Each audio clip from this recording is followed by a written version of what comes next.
Hello বন্ধুরা তোমরা সবাই কেমন আছো? আশা করি খুব ভালো আছো।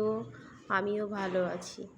দেখো না, এই যে পুরীতে গেছিলাম, সমুদ্রের কাছে বসে রয়েছি বিকেলে, তখন এই ভিডিওটা তুলেছিলাম, তাই তোমাদের কাছে শেয়ার করলাম। সত্যি খুব ভালো লেগেছে। আমরা হয়তো বাড়িতে সামনে বসে না দেখে, সামনের থেকে না দেখে বুঝতেও পারতাম না যে এই মৎস্যজীবীদের কত কষ্ট সমুদ্রের মাছ ধরার জন্য। দেখো, এরা বিকেলবেলা সমুদ্রে যাচ্ছে মাছের জাল ফেলতে। একটা তো নৌকো ডুবেই গেল আসার পথে, আবার যাচ্ছে। সেটা আমার খুব ভালো লেগেছে বলে তোমাদের কাছে শেয়ার করলাম। দেখো কত কষ্ট, কত ঢেউয়ের মাঝে ওদেরকে যেতে হয় আমাদের জন্য মাছের জোগান দিতে। কি বড় বড় ঢেউ আসছে, তবুও তারা কত কষ্ট করে ভিজে যাচ্ছে, তারপর মাছের জাল ফেলতে যাচ্ছে।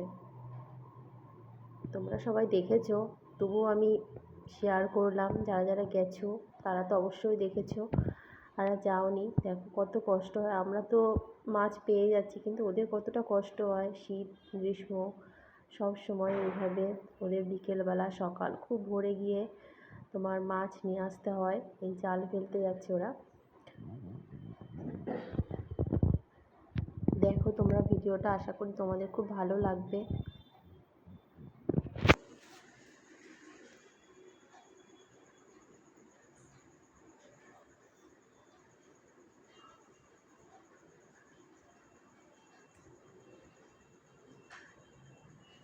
দেখেছো বন্ধুরা, কত ঢেউ আসছে। ঢেউয়ের মাছ থেকে ওরা জানে কিভাবে যেতে হবে, কিন্তু কত কষ্ট হচ্ছে সেটাই ভাবছি। এদিকে দেখো আবার ঘোড়ায় চড়ছে সবাই বিকেলবেলা।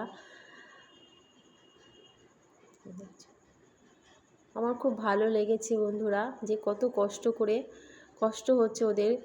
দুটো নৌকো তো ডুবে গিয়েছিল, আবার উঠে আবার উল্টে গেছিল নৌকো দুটো, তারপরে আবার ঠিক করে আবার গেছে।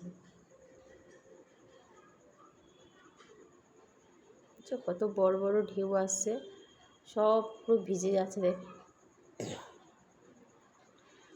তার মাঝেও ওদের জীবনযাপন করার জন্য কত কষ্ট হয়, তাও যেতেই হবে কাজ করার জন্য। তাই আমরা চোখের সামনে না দেখলে হয়তো বুঝতেই পারি না, এই চোখের সামনে দেখে তখন বুঝতে পারি ওদের কত কষ্ট।